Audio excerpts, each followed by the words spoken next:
بين ليلة وضحاها حوطت مدينة بهلة ومن فيها بسور حصين متين بمسافة تصل 13 كيلومتر، شيده الجن بأمر من الساحرتين غيثة وميثة، فاستيقظ أهالي المدينة ليجدوا أنفسهم محاطين بأطول وأعظم سور في تاريخ عمان.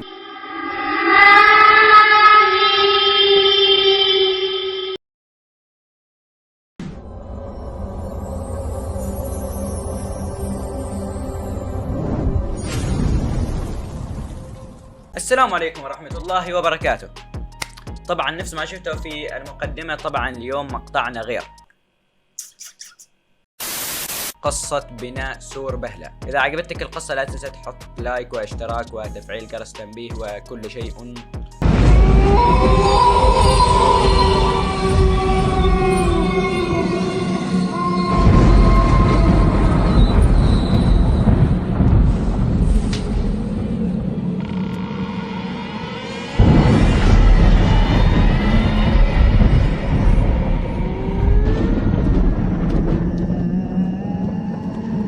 بدأت القصة عندما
نهاية القصة، والله ما أعرف كيف أنا قدمت، هل أداء ممتاز ولا سيء ولا يمشي؟